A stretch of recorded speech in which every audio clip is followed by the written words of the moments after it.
following show contains adult content. It's not our intent to offend anyone, but we want to inform you that if you are a child under the age of 18 or get offended easily, this next show may not be for you.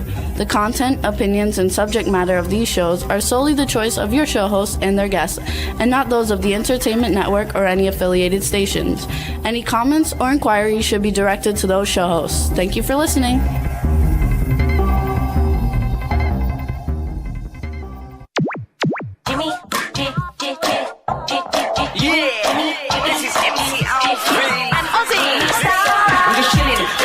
Sitting down and designing, where every man in a thinking, what are we gonna be wearing?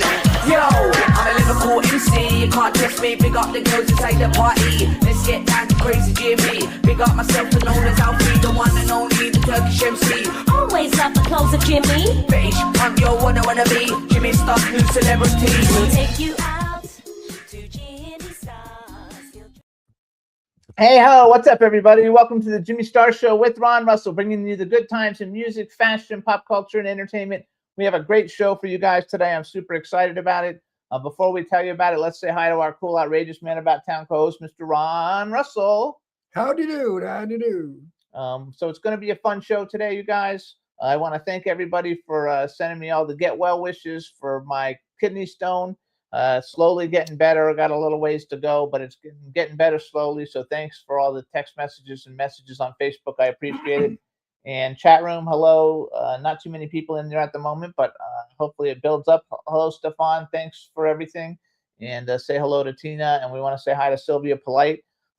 We have a great show for you guys today. We have our second guest is character actor Louis Lombardi. You guys know him, especially for mob stuff, because he's in every major mob thing that there is. So it'll be a lot of fun.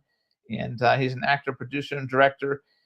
And our first guest is the Black Ranger, Zach Taylor, plays the character Zach Taylor on Mighty Morphin Power Rangers. And he's going to be our 1, 2, 3, 4, 5, 6. He's our 7th Power Ranger someone from the Power Ranger series that's coming on the show. He's one of the most important ones out of all of them. He's the most recognizable. And so I'm super excited to have him on the show, on the Jimmy Star Show with Ron Russell. So I'm exhausted from listening to him. Come on, I am too. Astro, you want to come on? Come on, Astro. Come on, Astro. Oh, he has to come this. Come on, Astro. Come on, So you guys, here comes stupid. Astro. The other side. No, Astro, you're going the wrong way. Come here, Astro. Okay, enough. Oh, hey, we tried. No. He'll come up eventually. Now he'll figure it claw out. me. Look what he did to me. I have such a gouge here. He used his back legs to leap off me, and his nail cut me so deep. I have more cuts on my arms from this dog. You wouldn't believe it. We got him a haircut though since then. And his nails cut, but his nails fracture. Still kind of sharp, yeah. When they cut them, they fracture them and they become little spears like needles. So it's like having a cat that scratches. Now I have a dog that scratches. Well, what are you going to do? All the time. I love him to pieces and he could kill me. I don't care. He could do no wrong. No matter what he does no wrong. He can't do no wrong. He could do no way. The holes he put in me are love holes. Right, It was Astro? a really big one, though. It was a really big one. We've had it bandaged for like a week. He actually lifted the skin. It's healing better. Right, Astro? You try to kill Daddy? Anyway, hope everybody's doing well out there. Lots of fun stuff going on. It's been a rough time with Jimmy with his problem because he's been suffering for a long time with that stupid stone. 34 days into it. And they blew the stone up and the stone is gone. But now it's the aftermath that stinks. The catheter and all this The stuff. stent. I have a urethral stent and a catheter and a lot of pain. It's not pleasant. It's not pleasant. And I got to tell you, that hospital stinks. I agree. It's awful. I couldn't get any information out of them. I had to fight with them in the lobby.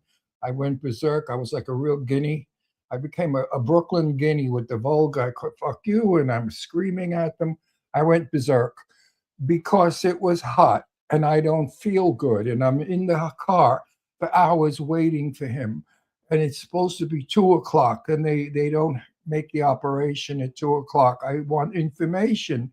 And the two bastards at the desk, those two friggin', I don't know where they came from, creatures with no poise, no caring, just cold, rotten men, said, go sit over there and look at the screen and you'll find out where he is. I said, listen, I'm too sick to do that. It was terrible. Just give me information. Where is he? Has he been operated? And they said no. I said, this is not. I said at Eisenhower, they give me all that information. And the guy said, well, this is not Eisenhower. I said, I know it's not. This is a shithole, a horrible hospital. And then I finally got so angry. I just said, oh, fuck all of you. And I walked out of the lobby screaming like a They didn't give me any instructions when I left. nothing. Horrible. They left the thing in my hand for the IV. They didn't Right. even take it out. So when I got home and I had to pull it out myself, and it gushed blood Imagine- everywhere, all over the imagine. kitchen, all over the I've bathroom. never heard of anyone leaving a hospital with an IV, and that is the most horrible hospital. It's the hospital in Palm Springs. What is it called? that Desert dump? Regional Medical it? Desert Regional Medical Desert Center. Regional. If you go there, you have to speak Spanish because everybody in that hospital is Spanish from top to bottom. And I think if you're not Spanish, you're treated differently. I may be stupid in that thinking. It may be a racist remark, but it's what I feel. Sometimes I feel there's racism against me because I'm white and a natural-born American. Yeah. I don't know. It could be wrong. It was terrible. The whole But experience The was hospital terrible. stinks. I don't advise going there. I don't know why. The first time I went, It's potluck. the first time I went there for 3 days. Eisenhower, it was way better. Eisenhower is the best hospital in Palm Springs. I went in there for 3 days. They should have done it then while they had me in there. Instead, Right. I had to wait 2 more weeks to get it done. And now Terrible. I have to keep the stuff in there for a whole nother week until next Tuesday. So it's not been fun. Terrible. Yeah. Eisenhower, I've had surgeries. I had my knee. Everything goes successfully. They help you. They're beautiful. It's an elegant hospital. I asked a doctor, I said, why is it that Eisenhower is such a good hospital and this one stinks? He said, because Eisenhower caters to rich people. And rich people get the best treatment, but poor people don't. He said, this hospital is a poor hospital. It's a Medicare hospital. And that's why they take care of the poor people. But poor people don't get the same treatment as rich people. So I said, well, I'm not rich. When I go in under Medicare because I'm over 65 and my treatment is fabulous. He said, well, maybe it's because you're white and a Republican. And I looked at him. I thought, what an assumption. Well, where do you come from to assume such a thing? Anyway, hospitals are not what they Just were. healthcare is just not Everybody- good here. Oh, everybody I talk, even in Florida, a friend of mine said to me, he said, don't come here if you're looking for medical attention because they killed my father. He said they didn't give him proper care. So it's a terrible thing to hear all these situations. Hospitals are now hiring doctors from I don't know where, from some foreign world. And it's not what it was. It used to be one time all Jewish people were doctors and they were intelligent and they were very good doctors. And it was a time when we had less people here.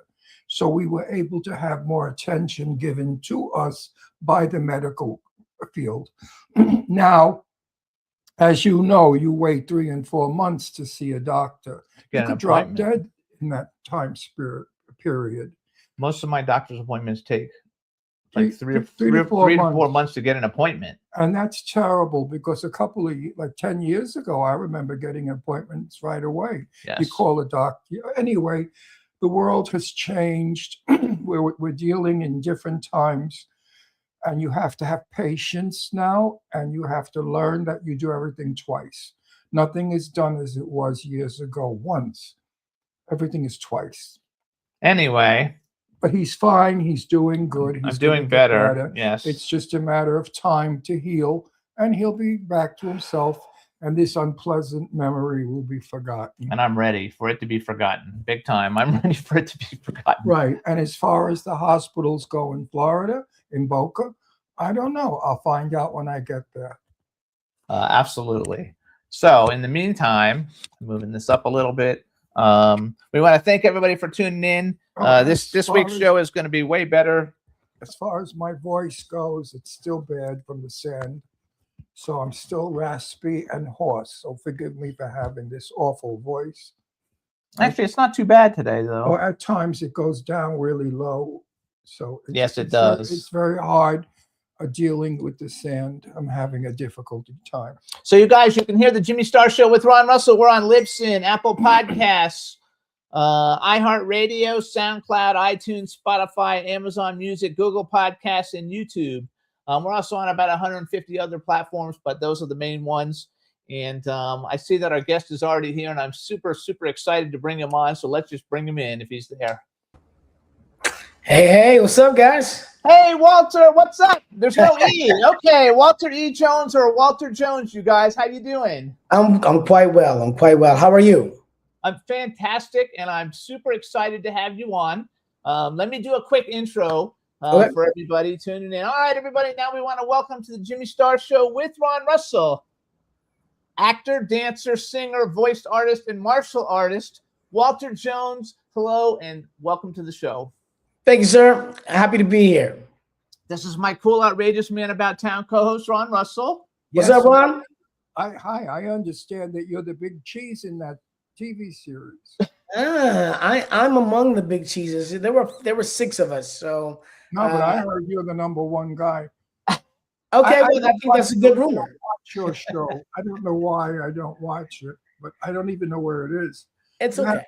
You have to be more specific about. We're going to these be things. more specific in a minute. First of all, I want to tell you that you are our 1, 2, 3, 4, 5, 6. You are our 7th person from the Power Rangers franchise that we've had on the show. Is that right? It was a kid show, and everybody on it was like 14 years old. It is. Well, he probably started on it when he was about. How old were you when you were on the Power Rangers? I was 1990, actually 26 playing 16. 26 playing 16. Holy Yeah, shit, but you're you know- old. You know what? You look like a kid still. Thank really you. Thank do. you. I like No, to you- say Zach don't crack. That's right. It don't. Black don't crack is right. No, he said Zach don't crack. Zach is black who don't crack. Okay, but no, you look very young, so you have to be like 14 or 15 to be on the Power Rangers, right? No. I was playing a 16-year-old, but I was quite an adult. I had already traveled the world on cruise ships, graduated from college, and was working in LA as an actor, dancer, and singer. I love that. And I didn't know that you were, we're going to play one of your music videos later on while we got you on, right. because I also have another podcast we're going to feature your music on. It's the #1 music commentary podcast on Apple Podcasts. And so you have 2 videos. So I'm going to do that this week. I love that. But anyway, so we've had Jason David Frank on. All right. Rest in peace. Yes. Steve Cardenas has been on, Catherine Sutherland, Nice. Robert Axelrod, Michael Copon, and Serena Vincent, and now we have Walter Jones. But you are like, in my opinion, I guess this is my opinion, you and Jason David Frank are basically, for me, like the most recognizable stars from the Power Rangers. I've got all your action figures and stuff because I collect action figures. I've got a huge collection of action figures. And I was even on eBay today looking at what other stuff I don't have of you, because once I have people on the show, then I got to make sure I get all their shit. Yeah.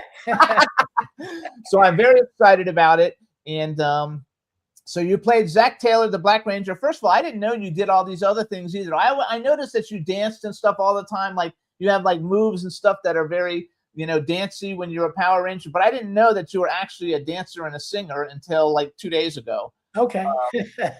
So I found it to be super exciting. So tell us a little bit about, like, if you're 26, how did you actually find out about being a Power Ranger? How did you get the audition, and what was it like to audition? And was everybody else a lot younger than you, or was everybody playing down?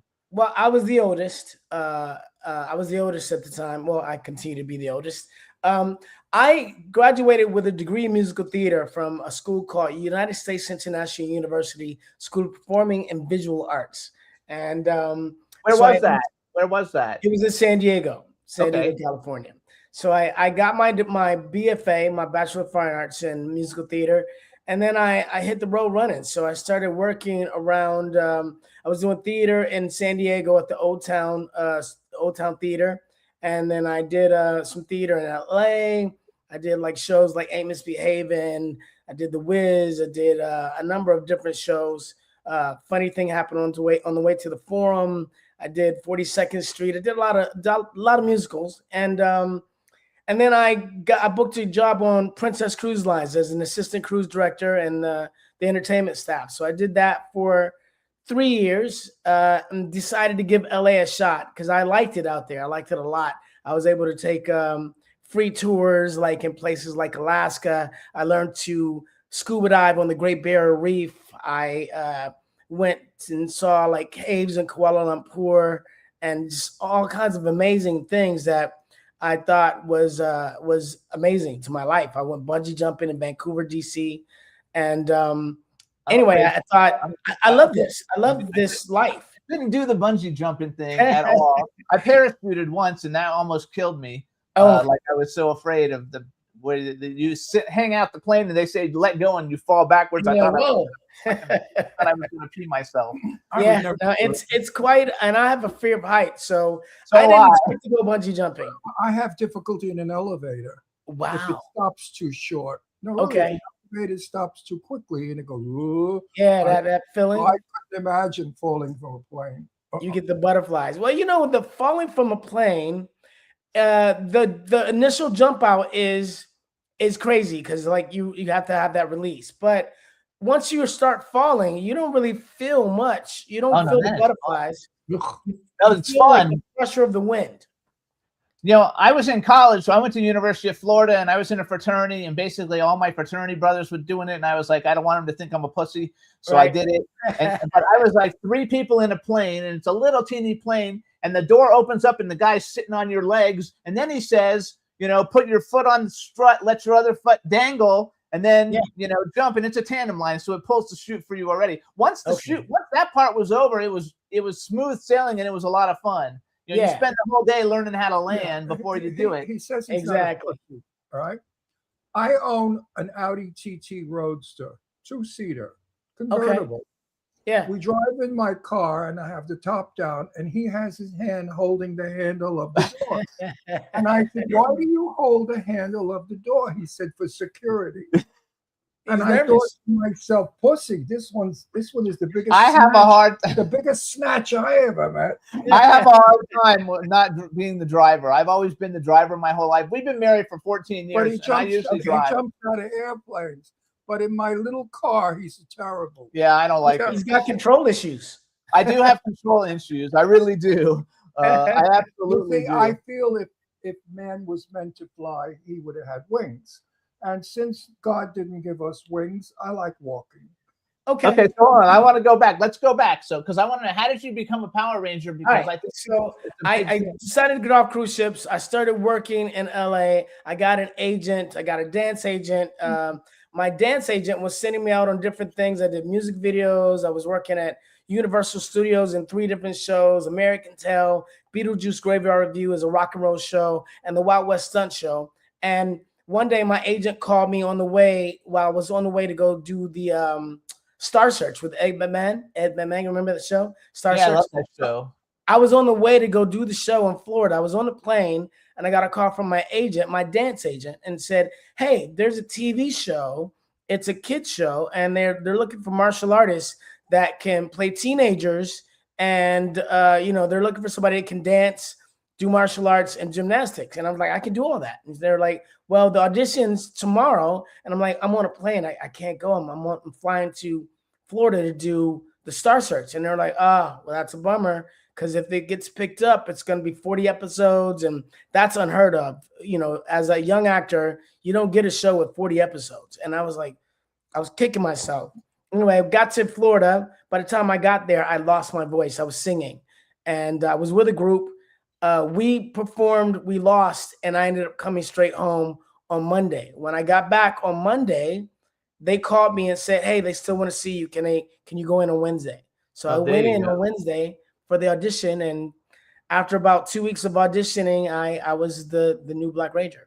I love it. So we actually, on this show, we had Sam Harris. Sam Harris won the very first Star Search. Yeah. We had one as a guest. I used to love Star Search. We also had the very first supermodel who won the supermodel thing, Ron Moss's wife, Right. Devin DeVasquez. She Okay. was a supermodel on Star Search, and her husband is a big soap opera star, Ron Moss. Ron Moss. But you know what I'm thrilled about is all the opportunity given to Black people today. And I'm 86 years old. Okay. When I was a teenager, Black people did not have these opportunities. No. You could never be who you are today. And Yeah. I'm so happy and thrilled that you are who you are, because you are showing Black people it can be done. Absolutely. You did it. You're just more than what you are. You know that. Yeah. I Yeah. think- No, I was the first black superhero on live action TV. I So know that that. is part of Black history. I think That's it's fabulous. Black people have come a long, long way in short time. Absolutely. I think that the fact that, because I really do think that you're like the most recognizable Ranger. I did think David Frank with you, unfortunately, since he's passed. Yeah. I think that you're like the legacy. I think everybody is super cool, even the people who are in the different, because there's so many spin-offs from it. But you're Right. like the leader. Even like recently, you did that Netflix one, Yes. Mighty Morphin Power Rangers Once and Always. And you're the featured star of that. Yeah. It was the 30th anniversary and the first time I've been back on the show in 28 years. And Wow. 28 years is a long time. It is a long time, 28 years. Yeah. And you've I done so many jumped right back in and picked off where I left off. So, Wow. and actually, in Wait, the are you married? I am divorced. okay. Oh, you want to meet a nice girl? I always like laugh. meeting nice girls. Don't laugh. She's a very dear friend of mine, and she's looking for a guy.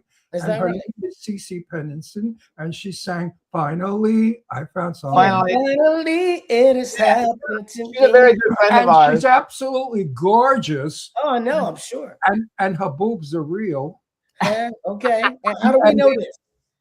Oh, so we just know because I used to be her publicist, and she's a good friend, and I've been in the room when she's changing and stuff. I know they're real. Okay. No. You know, Cece has told me that she's looking for somebody. Really, Is that and right? she Everybody's really looking is for love. Everybody's You know, looking for love. You're right about Everybody's that. looking for love. It's hard to come by these days. And I said to her, "Do you date white men?" She said, "No, only brothers." Well, you're a brother, so let's I'm a maybe. You're a good looking one. How tall are you? I'm 5'7". Okay, She's tall though, isn't she? well, she's a big girl. She's that's okay. You'll work it out. She's beautiful, by the way. I'm And- gonna start on a Ron matchmaker. She's one of the nicest people you'll ever like. You, she's Have super you, duper have you nice. ever seen her? I've You know never what- met her in person. No, You know what she looks like? She's I do. gorgeous. She's beautiful. Oh, woman. she's a beautiful woman with a great body. And Yeah. I love and adore her. She's one of my closest buddies. I have to tell you too, like, so one of the reasons why I was so excited to have you come on, I'm a big Power Oh, Rangers wait, I want fan. to tell him. Oh wait, I'm the only person that could say in my living room, I danced with Cece to Finally. oh that's right. Did you? Oh, that's What amazing. a thrill, what an honor.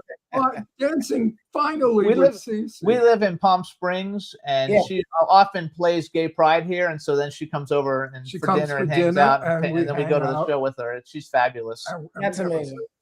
That's We have a amazing. really good time with we bring on a lot of big music guests and a lot of big actor guests, and so I have a question because you've done so many different things that I didn't even know about. But how many? Because you were on like the Power Rangers when it started in 1993, and then later on you did like 82. Then they changed it to Mighty Morphin Power Rangers, and you did like another like 80 or 90 episodes. And then I saw in 2020 on IMDb, I didn't know how it worked, but saw that there's a whole bunch more episodes in 2025. Is that like new episodes, or they just like I didn't know what that was? Well, I did the first and second season, and it was always Mighty Morphin Power Rangers. It started that way. We did the initial first part of it. We did 40 episodes, but the show was on Monday through Friday, and at one point Monday through Saturday. So they added another 20 episodes to the first season. So we did 60 episodes in the first season, and then when we started the second season, I did 25 episodes, and then tried to renegotiate the contract before we signed on for the movie. And at that point, I left the show because the negotiations didn't work out. Yes, I read that online someplace. Yeah. That didn't work out, but obviously it kept you good enough to bring you back for the 30-year anniversary. Well, I am part of the original cast. So it's like I am, the original cast is the cast that is predominantly known as the Power Rangers since we started it. And most of the dolls and the comic books are written in our likeness. So Yes, I love that. You speak very intelligently. What's your IQ? my IQ, I can't tell you. I don't know what my IQ is. I just know that I'm intelligent. But you're very educated. I could tell Yes, that. I grew up in Detroit, Michigan, predominantly in a single family household. Detroit is predominantly black, and I grew up kind of in the hood. So there is that aspect of me. But over the years, I've learned a lot. So Actually, I Because too. speech is very important. You know, if you speak intelligently, Absolutely. you get respect from people. If you sound like an idiot, people, you know, I do a lot of Brooklyn accent because I'm from Brooklyn. So they hire me to play gangsters. And when I do, I'm so uncomfortable with the Brooklyn accent, and I'm happy to go back to my normal speech. But I Yeah. know the difference, and I don't understand why people still speak with that accent in Brooklyn. When gonna you're find comfortable, you're comfortable. If I'm in Detroit, my accent changes because then I start talking. Yeah, man. What I'm saying, like, you know, like it just comes off like that. You know, like I jump right back into my Detroit accent. But the thing is, you know, we accurate we fit get in where we fit in. Absolutely. You know? Right. And So- not everybody can communicate on the same level. So when did you? Well, you're very good looking. I Thanks, think sir. I'm really gonna. I'm serious about Cece. I mean, if you're kidding with me, I don't know. But I Hey, think they she- could I they think could she become might either like way. They it. could be friends. He's a singer and a dancer, and she Yeah, is. I and- think I would she love to would. meet Cece. She's Yeah, she's we'll amazing. definitely introduce At you. least So if we got married, I would be at your wedding. You're in Florida? You said you were in Florida? What part of Florida? no, we're in California, Palm Springs. Okay, you're in Palm Springs. Okay. We're in Palm Springs. Cece lives in Arizona. She's got a big, beautiful house in Mhm. Arizona. How do you feel about Arizona? It's a good place to visit. There you go. There you go. I It's agree. kind of hot. I'm not dealing with that sun out there. No. Yeah, we got that hot Okay. too here in Palm Springs. Like it's And 113 she showed yesterday. us the spider Oh my she had. The spider was like that big. Really? Yeah, I don't like spiders either. That's Arizona, not Australia. Yeah, that's Arizona. So Arizona. no, I think it's like funny. You know, we had an opportunity. So I'm pretty good friends with James Balsamo also. I know you did a movie with him not too long ago. You're doing one, and he invited us to a party at his house, but Ron had knee surgery and we couldn't go. And then I looked at the pictures and you were there, and I was like, God damn, fuck, we could have met fucking Walter Jones if we would have gone to James's party. So I'm excited about it. So I'm going to do one more Power Rangers question. So when did you first realize that the Power Rangers wasn't going to be just a kids show anymore, and it was going to become like a cultural phenomenon? Because you know it's so huge. I'm sure you probably do autograph signings like every weekend or something. Practically, I do about 30 shows a year.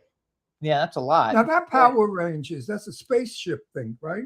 No, Space Case is a spaceship thing. That was my Nickelodeon show. Power Rangers is superheroes, teenage superheroes. So they're like Superman people.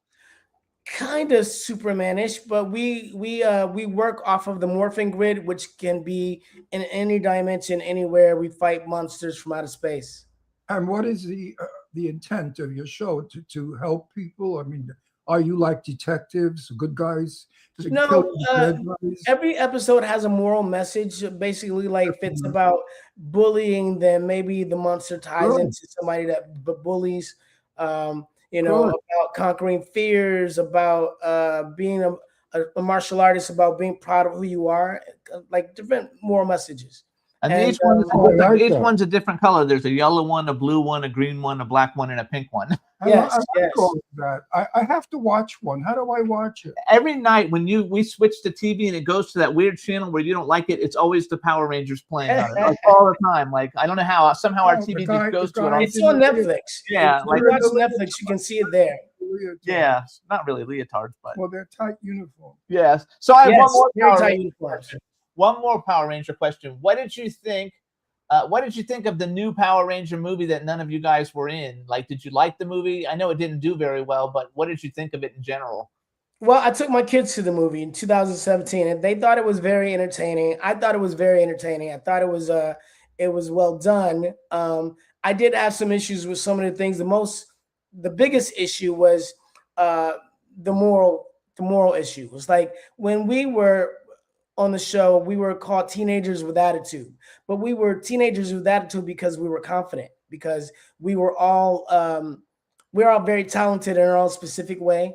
And then when we came together as a team, our talents, it showed off our talents as a team.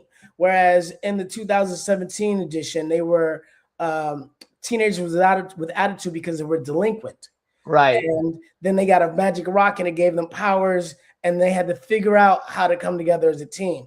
I think our message was more important because it taught kids to be proud of who they were and to excel, on their own means, and then maybe a possibility would come around that would allow them to use their talents to become superhero. I agree Wait, 100%. Why do you think they changed it?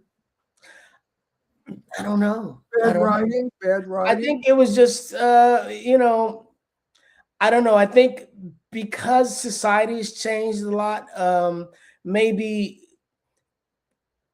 with music and what you see on television and so forth and so on, there's a lot more emphasis on people being rebels, and maybe they thought this would apply to that audience, like be a rebel and and find your way, kind of thing. Oh, it was kind of like bad guys becoming good guys. Bad guys becoming good guys because of a magic rock. Right. So it was bad guys becoming good guys because of Magic Rock, and not all of them were bad, so to speak. They just weren't. I think they were delinquent, like they had issues. I really enjoyed that's far-fetched. I really enjoyed it. I mean, I enjoyed it. I thought it was cast okay, even though I really would have rather seen, the regular you guys with the high-tech stuff. I would have probably preferred seeing, you guys. Or we should have been tied in some way. We could have been anything. I mean, like, I think if they would have put us in as Easter eggs where, we just showed up on screen, not as the Power Ranger, but like as a security guard or as the school teacher, so people would go and look for us and also be tied into the nostalgia of who we were, and then also enjoy the new actors. Yeah, I think so I'm too. not fond of magic converting people. I think that's the easy way out. And I think that people that are bad are not looking for magic rocks to be good. They're just bad. I think it should have shown people as good and the bad people wanting to be like the good people. As example, as you. Right. You are teaching Black people to be better than they are, that they can be better, because look at you, look at what you've achieved, look at what you've done. Yes. You're like a spokesperson for Black people, and I love you. I love you for what you do, because you certainly listen, I don't want to sound like some white asshole that says I have Black friends, but we have many, okay? Right. And I love them, but they're all highly educated and they're all famous movie people. They're not the ordinary Black guy from Harlem, 126th Street, that I used to go up there to go to the theater, the Apollo, to see Mom's Mabley before your time. He won't even know what that is, even though he's older than I thought. I'm aware. Mom's believe it or not, I will be 60 this year. Oh my God, he's going to be 60. Yeah, so 60.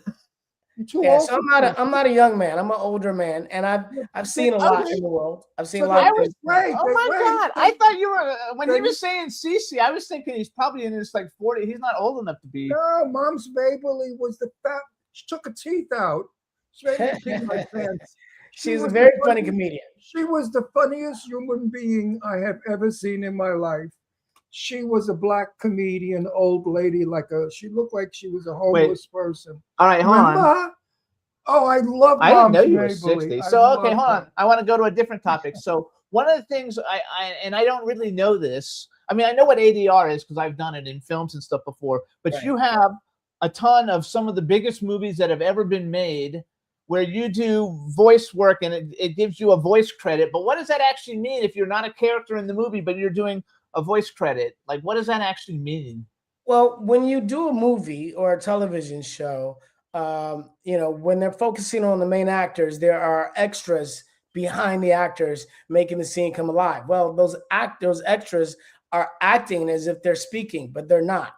So they're acting in the background, having a conversation, or if they're in a business office, then they're passing papers or talking to somebody on the side. Well, they're not doing that. So when you, in post-production, you get a group of actors together and they do ADR and they give voices to these extras in the background, which means that, they might be walking through the frame, I might be right behind the actor, and those voices will be heard, but they'll be the actors in post-production. So I've done I do a lot of different voices. I I can play a kid, I can play an old man, I can play Boston, New York, Nigeria. I can do all kinds of things, and so I put voices into a lot of these films. So I'm going to brag a little. So here's some of the things you guys could hear his voice in. And I'm bringing this up because these aren't like little like indie $500,000 movies. These are like the biggest movies on the planet. The Skeleton Key, Fighting with Channing Tatum, Believe in Santa, that was a smaller one. Primeval, Fantastic Four, Rise of the Silver Surfer, Open Season 2, Alvin and the Chipmunks, I Love You, Beth Cooper. We had Hayden Panettiere on our show. She was fabulous. Okay. Just Right, Warrior, which to me is one of the best MMA movies like ever made, fight movies. Yeah. Chronicle, one of my favorite movies in general. I love Chronicle. And then Spider-Man, I did Cloudy with a Chance of Meatballs. I did a number of them. I did Up. I did all kinds of stuff. A lot of stuff is not on there. I've done over 85 movies, probably 85 movies as a voiceover artist. But because I'm in post-production voice cast, in the credits, I'm not always credited, but often I am. Walter Jones and the ADR crew, you'll find me there. Yeah. I know, I love it. I just think it's super cool. I can't get over your 60. Almost I can't 60. get over it either. I'm not 60 yet, but I'm coming up on it. I'm looking at you and I'm thinking 29, 30. I was I'll take thinking that. 35. I was thinking 35. I think I'm 35. Do you have plastic surgery? Any work done? No, I'm all natural. That's I just wonderful. stay active. I dance. I do martial arts. I just I bet before, you eat well. before we did this, I just finished a Muay Thai class. So But I've wait, been- Walter, yes, you eat well, I bet. I'm eating well now. As I've gotten older, I've needed to eat better, and so I mean, you don't go to I- McDonald's and eat that shit. no, I don't do McDonald's anymore. I like In-N-Out. Oh, we like Oh, we In-N-Out like too. In-N-Out also. That's I the love healthiest one, though. My doctor said that's the healthiest one out of all of them because it's Yeah. real. And you drink plenty of water. I drink a lot of water. I've never been a soda guy. No, that's why your skin is so nice. You have no wrinkles. Water puffs you out. Yeah. You look terrific. God bless you. So, Good. Thank so you, you sir. guys, we're gonna brag a little more. So here's a few, and I didn't write everything down, you guys. He's got so many credits. I picked the ones where I know what the shows are. Here's some of the TV shows he's had guest spots on. First of all, he has Space Cases, which was an actual show. He doesn't have a guest spot on. It was 27 I was the star of that show. Yeah, he was the star of Space Cases, which is basically like a family show about you were stuck in a spaceship or something, right? It's kind of developed by Bill Mumy and Susan Dietz. It was kind of a Star Trek Lost in Space crossover for kids. We had Bill. Bill's been on our show too. We've had Bill on the show. Bill's awesome. Malibu Shorts, which is like a who's who of like who the next biggest stars in Hollywood are going to be. Yeah, Everybody- that was Aaron Spelling.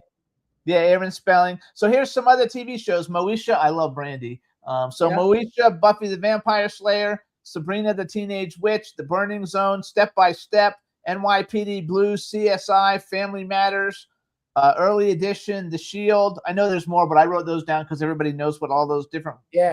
films are. And The then Shield you was did my favorite show to work on. We'll talk about working with like really high quality actors. I mean, NYPD Blue, of course, but The Shield worked with Mike Chiklis. I was his CI, and that I was a drug dealer. So it was a far cry from being a Power Ranger, and it got to show my acting range, which I loved.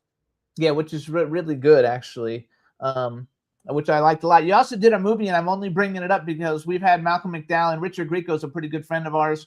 So you did a movie called The Gardener with Angie Everhart, which she's fabulous. Malcolm McDowell is fabulous. And then you did another movie called War Dogs, and we've met almost everybody in it except for Raven Simone, which I would love to meet Raven Simone. She's amazing. She's awesome. We went to an Oscar party a couple years ago with Lauren Hilton Jacobs, and we went to a party with Quentin Aaron and Kadeem Harrison, Michael Beach. I mean, you've really worked with like some big people. And then let's talk about American Gun a little bit. So American Gun, you got all these like icons: James Coburn, Barbara Bain, Virginia Madsen. Ron loves Virginia Madsen. I love her. We had our ex-husband on the show, Antonio Sabato Jr. We haven't got her She's yet. a very understated actress, Virginia. I think so. Yeah. Very understated. Martin Cove and Anthony Carone has also been on our show. So did you get to do any scenes with James? Because James Coburn, I mean, that's like Hollywood royalty. Yeah, no, I never actually got to do any scenes with James. But my scene was very intense. I played so American Gun was like a story of a gun and the journey, its journey. So the gun went from hand to hand to hand, and it told what happened with that gun. In my particular story, my best friend ended up dating my girlfriend, and I found out about it and went on a shooting spree on a high school playground, and I eventually committed suicide. It Wow, was that's pretty really intense. intense. You have a couple of really intense movies because you did Memoirs of a Fighter, which is about PTSD, and I Yeah. brought it up because Eric Roberts, Tara Reid, Vernon Wells, and Kelly Lynn Ryder, they've all been on our show. Yeah, great uh, people. And oh yeah, great people. We did a horror movie with Vernon Wells called The Beast Inside a couple of years ago. Vernon's and, amazing. I love him. Yeah, he has some great stories to tell too, and he has action. Oh, he has action figures. Was he a Power Ranger? He was on Power Rangers. He was a villain. Yeah. Yeah. I have his action figure. Yeah, that's right. Okay, I forgot about that. So something else I wrote down that and the internet says a lot of people don't know this, but you're a salsa dancer and you won a salsa dancing championship. Yeah, 2004, I was the world champion at the Mayan salsa competition. Basically, it's street salsa. It's not ballroom, but it's at that time LA was really super talented with salsa. There were 3 different teams that were competing and at one competitions, and so the level was very high. I have been teaching in Los Angeles, and my teacher was a world champion himself. And one year he couldn't compete.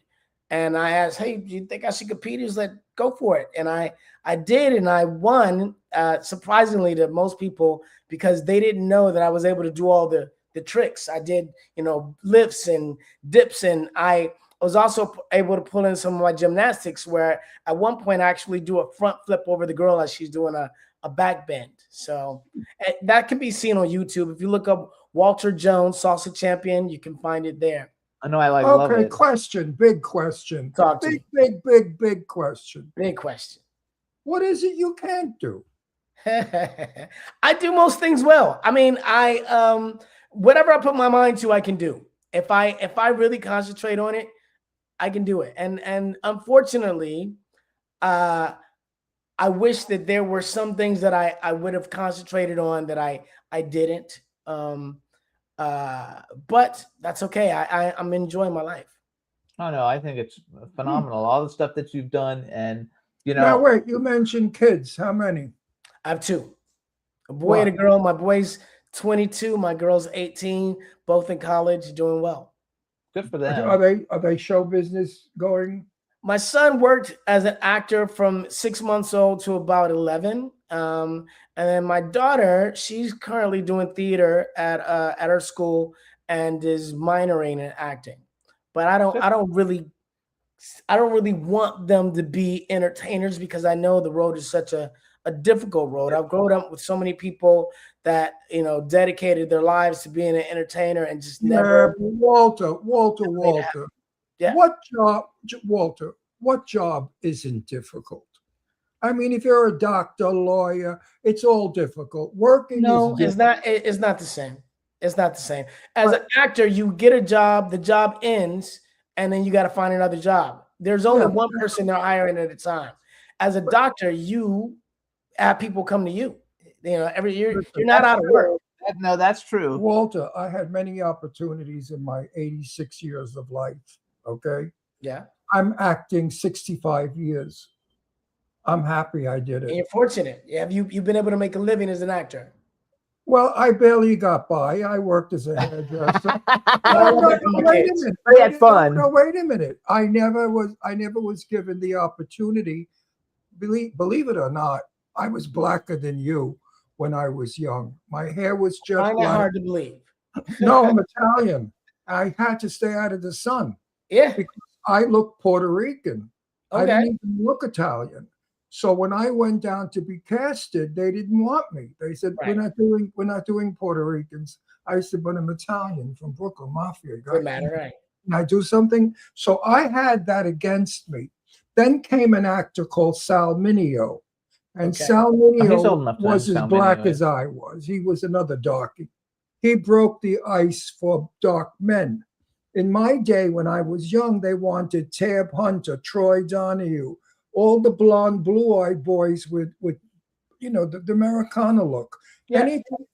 Not only black people, but Hispanic people, Jewish people, ethnic people were out of Hollywood, unless they needed us for a role to play an ethnic stupid person. Then they'd bring us in as a joke. Yeah, the problem with the industry back then is they only wanted to represent black people as uneducated, and Yes. so Like me being part of the Power Rangers and being the first black superhero on live action TV opened up a door to show somebody that was black, but also a very capable and needed part of a team. Oh, I love it. watch the old movies and I cringe Oh when yeah, I see the maid is always black or the butler is Yasm as coming, Yasm as. that was a long time ago. Thank God those days are done. Wait a minute. I was from Brooklyn. I grew up with black people. Yeah. I never heard of black people say Yasm. No. I never heard it. I don't know whether That's coming from a time of like slavery and Jim Crow and that was what they wanted to popularize because they wanted people to think that that's all that people were. Of course, there are a lot of educated people, but they didn't put that on TV.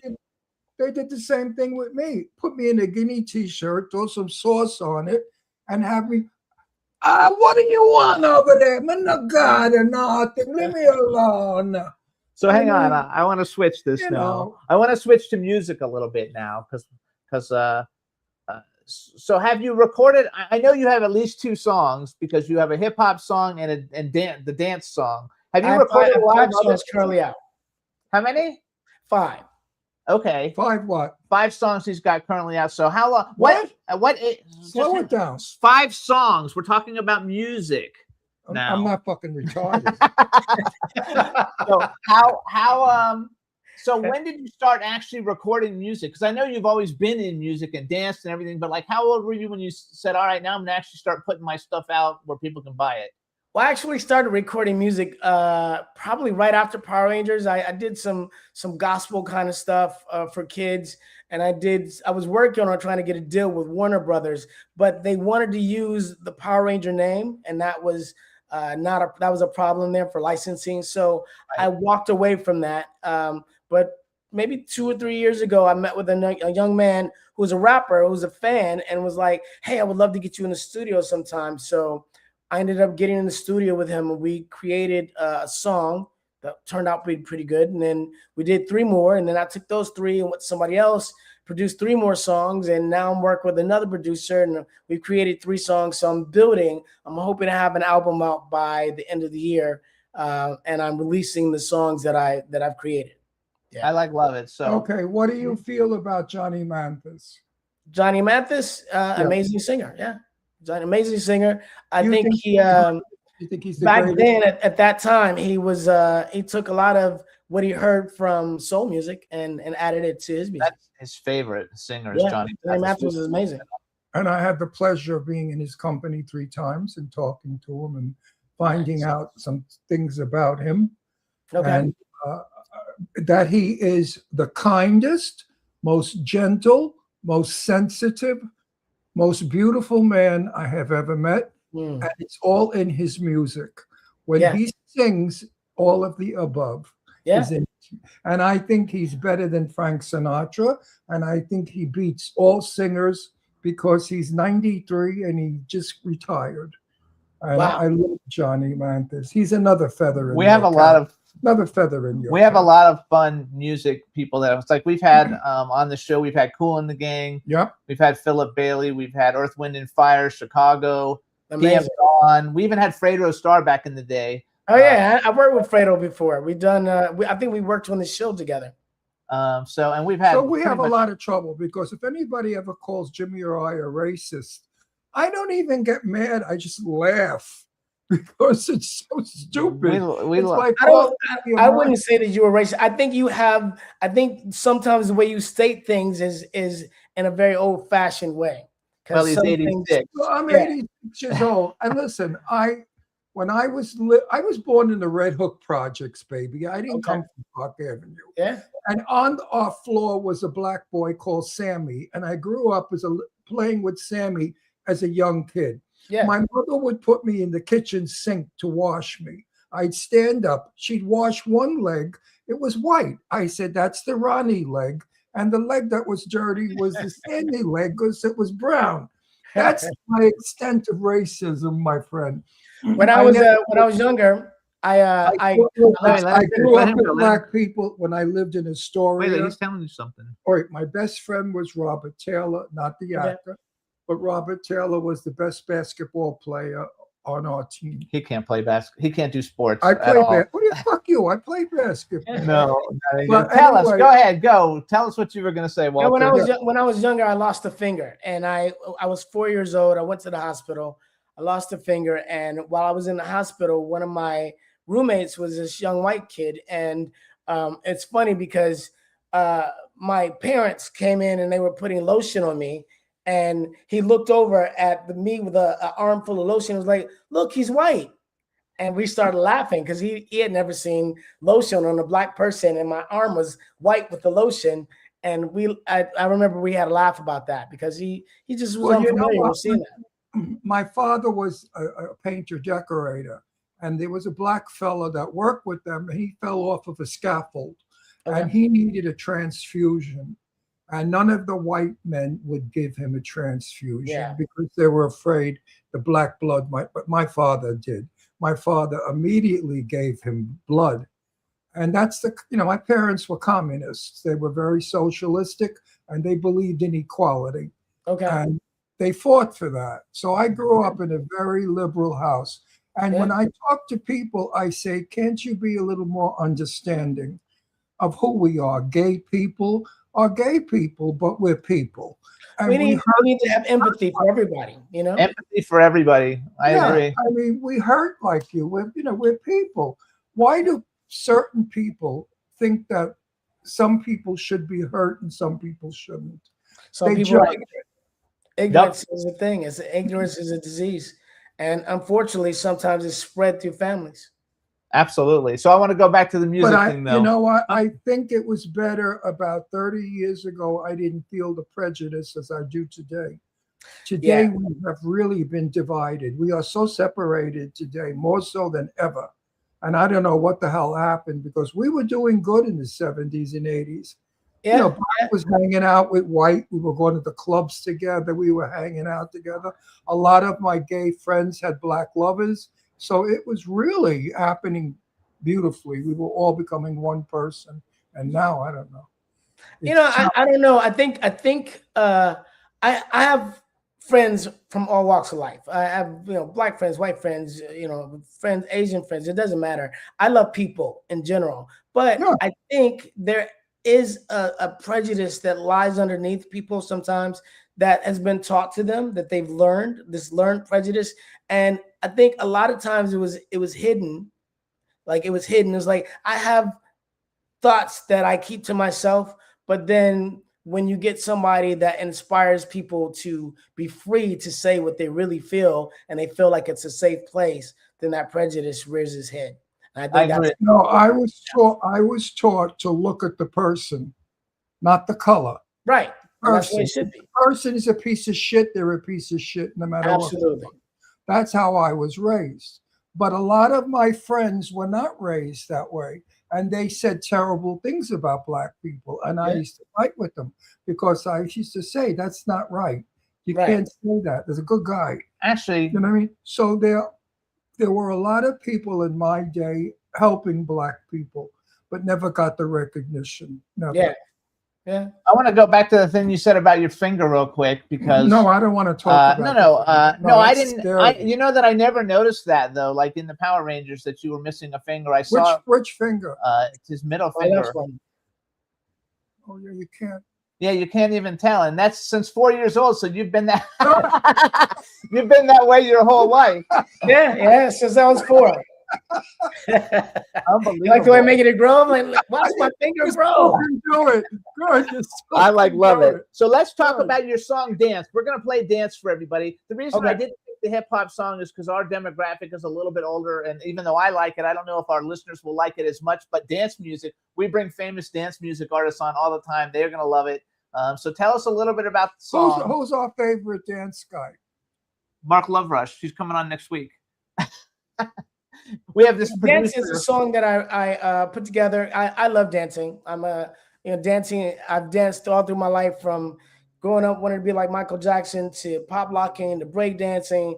I studied jazz, tap, ballet. I dance salsa, bachata, kizomba, zouk, all these forms of dance. So dance is one of the greatest ways of showing one of my passions. I'll put it like that. And so I made this song, dance, about dancing and just about the love for it. And I did a music video that basically was about me having 3 dates. And so often when I meet a woman and I'll meet her, I want to dance with her, see how she can move. And this particular video and song was about me having different ladies come over, and we would find our energy and our charisma through dancing. I love it. So How'd you lose your finger now that it came up? there was a gun in my household. I found it and I would play with it. It was a Derringer. I thought it was a toy and it went off in my hand. there was a gun in his house when he was little, and he thought it was a toy, and he shot his finger off. Oh God. Yeah. Terrible. Detroit. I grew up in Detroit. Detroit's one of those cities, it was the murder capital of the world when I grew up. It's a terrible thing, but you've definitely used it to your advantage. I mean, you've accomplished so many fabulous things, and now we're going to let people hear your song Dance. So everybody, this is Walter Jones. The name of the song is Dance, and we'll be right back. Enjoy. Let's go. All night long. Cherokee fuego.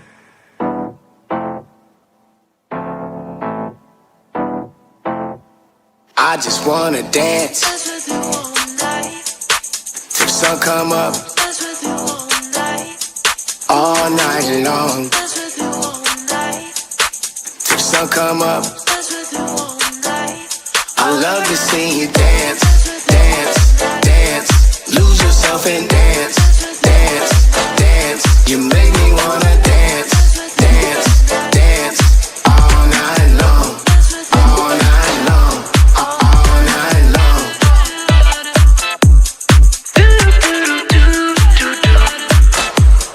All night long.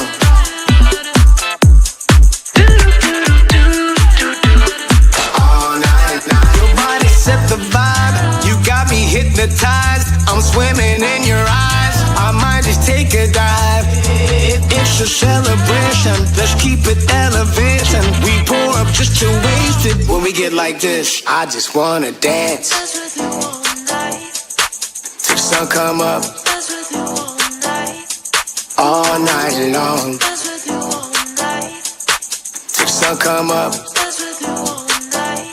I love to see you dance, dance, dance. Lose yourself and dance, dance, dance. You make me wanna dance, dance, dance all night long, all night long, all night long.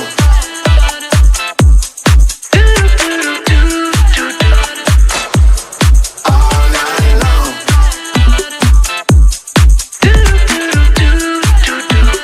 All night, night, night. Keep your hands up in the sky. This party bona fide. Turn on the flashing lights. Let's make this come to life. It's a celebration. Let's keep it elevating. We pour up just to waste it. When we get like this, I just wanna dance till the sun come up all night long. Till the sun come up, I love to see you dance, dance, dance. Lose yourself and dance, dance, dance. You make me wanna dance, dance, dance all night long, all night long, all night long.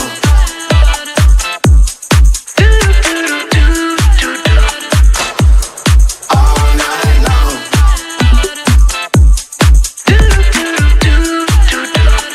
All night, night, night, night.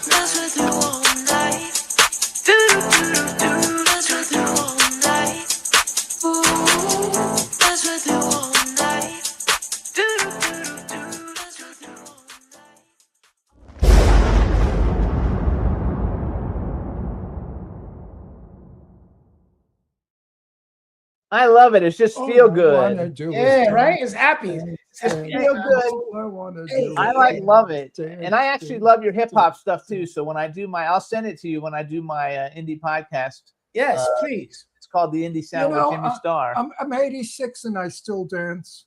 I love that, man. You got to keep dancing through life. Life is meant to be danced through. I still dance, and I dance like I did almost when I was young. I love It's that. amazing. That the I body. don't care if you have rhythm. I don't care if you are in a wheelchair, but movement to music makes you happy and it makes people around you happy. Absolutely. And Yes. music belongs to everybody. I say that Absolutely. all the time. So here's a It belongs question to I like to everyone. ask everybody that's coming on because we only have a couple minutes left.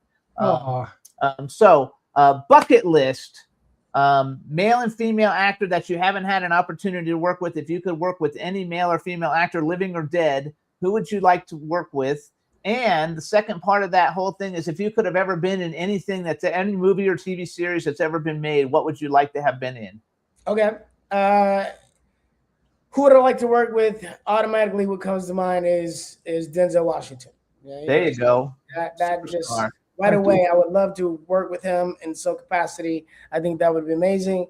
In regard to TV show, I would love to have been on the former TV show 21 Jump Street because all those actors got to play so many different characters. And as an actor, the challenge of being different characters, but then having a primary character is something I would love to do. I love 21 Jump and Street. how about the woman? Oh yeah, who's a woman you'd like to work with? A woman that I would love to work with. Let me see. Currently, let me think. Halle I would love to Berry. work with- Halle Berry. Huh? Halle Berry. Halle Berry is the first person that came to mind. But I also thought about like right now, like maybe even Gabrielle Union. Oh, I love Gabrielle Union. I love like- Halle Berry. I actually Halle so Berry, I, of course. Everybody wants to work with Halle Berry. Come on. I used She's fabulous. She's a damn amazing. good actress. You know, She'd be an amazing love interest. yes. My daughter won Miss Teen Long Island, and the Is that one right? that did it before her was Haley. Halle So Berry won Halle the year Berry. before. So Hallie and Leslie they met and they gave away the award. Yes. My entrance into the whole into entertainment many years ago was as a clothing designer, and Okay. I used to have a bunch of stores in Florida. I made one of a kind clothes. I mean, I dressed Elton John and Madonna and all kinds of people. Yeah. And Johnny Depp used to actually shop in my store with his band, the Kids. He had a band from Fort Lauderdale, and he was very cool. You would never say anything when Who's he was that? coming. Johnny Depp. Oh. So it's very cool. So okay, so then my next thing. And this is just a for instance question. So I have this movie I'm working on. It's called Okay. Cry Havoc. I do a lot of movies. Adam Marcus is directing it. He did Friday the 13th, Jason Goes to Hell, and he also did Texas Chainsaw Massacre 3D. And our idea of doing it originally when we started it, we were going to have half the cast be like super nostalgic 80s and 90s stars. Like we have, some of the Backstreet Boys are going to be in it. Some of 98 Degrees Wow. is going to be in it. Some of NSYNC's going to be in it. We were going to have Steve Cardenas be in it. But I'm going to put you on my list of people. I don't have funding yet, so I don't ask people to do stuff until I have money. Right. But when I have funded, though, I think you would be great. It's a military werewolf movie.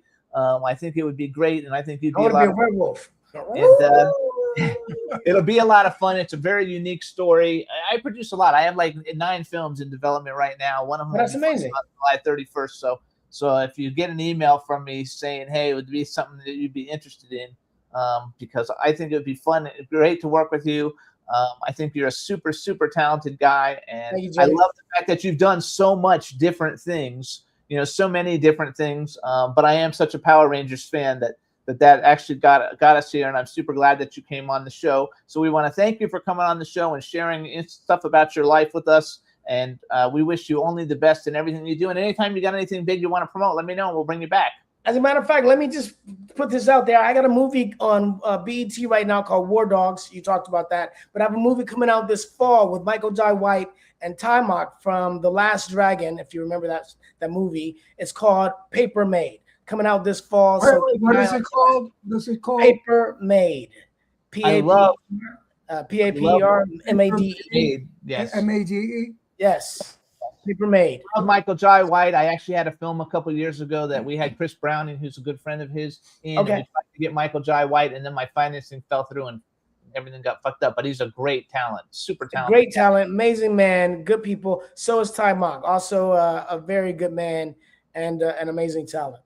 I love it. So thank you so much for coming on the show. Congratulations on all your success, and hopefully we'll get to work together one day in the near future. Thank you so much. Nice to talk to you. I'm calling Cece and I'm telling her to watch this on rerun. All right. There we go. I'll send it to her. We'll see what I'll happens. text it to her, and then we'll hook you guys up. All right. Thank you so much, Walter. Take care, All right. Walter. Great Bye-bye. Take care, guys. show. Be well. Thank you very much, babe. All right, you guys, we're going to take a quick music break. We're going to play Ken, Home Sweet Home. Enjoy, and then we'll be back with our second guest, Louis Lombardi. So enjoy, everybody. Oops. When we are together, whatever weather, whatever town, there is no space like our place we are heading for. When we are together, whatever weather, whatever town, memories of places all crowded with faces where home sweet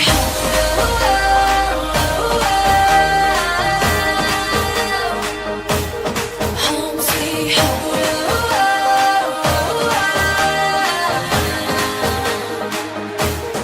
Home sweet home, give me that home sweet home, give me that home sweet home, give me that home sweet home, give me that home sweet home, sweet home, sweet home, sweet home, sweet home. home sweet home sweet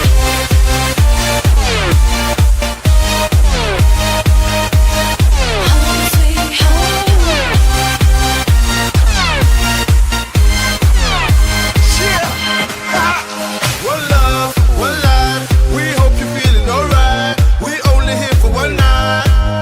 Cause we let's live, let's vibe. Throw your hands in the sky. The only place I'm alive. Throw 'em up, party people in the club. Party people showing love. Party people throw 'em up, throw 'em up, throw 'em up. Party people in the club. Party people showing love. Party people throw 'em up, up, up. When we are together, whatever weather, whatever town, memories of places all crowded with faces where home sweet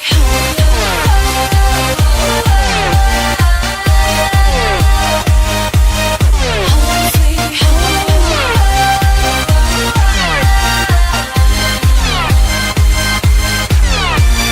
No matter where we are going, I know that I'm coming straight back home. 'Cause no matter how far I go now, I know I can never really be alone. Home sweet home. You know we up in the place. You know we up in the place. Party for days. Let the music just take you away. Just give me a taste. Lost in the moment. Tonight we own it. So let the music just take you away. We going up and away. We going up and away. We going up and away. We going up and away. Home sweet home.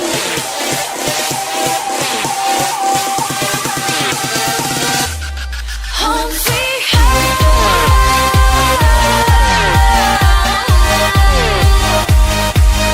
Home sweet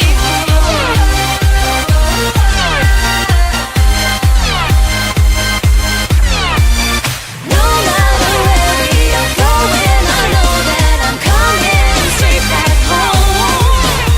'Cause no matter how far I go now, I know I can never really be alone. Home sweet home.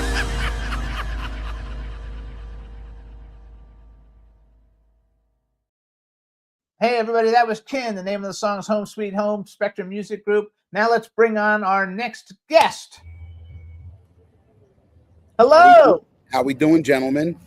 Good. How are Right. you? Well, we had a little technical difficulty at my house. The internet wasn't working. My daughter, I don't know, she had to go out and do her schoolwork. So I ran to the nearest Whole Foods. So I'm outside now. There you go. That works. And where is outside? Where is home? Long Beach, California. Oh, there you go. Okay, but you're not from Long. Oh, wait. Let me do a real introduction first of all. Hey, everybody! Now we want to welcome to the Jimmy Star Show with Ron Russell, actor, producer, director, and pizza maker Louis Lombardi. Hello, and welcome to the show. Thank you, my man. My best part about that intro was the pizza maker.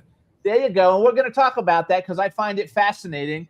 This is my cool, outrageous man about town co-host, Mr. Ron Russell. How you doing? How you doing, Ron? How you doing?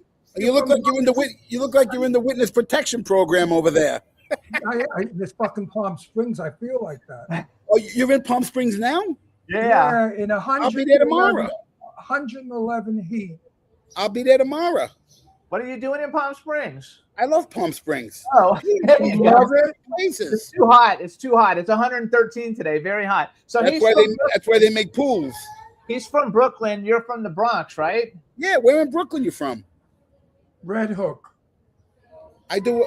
Yeah, that's kind of funny. I love Brooklyn. I'm from the Bronx. Yeah, the Bronx is different than Brooklyn.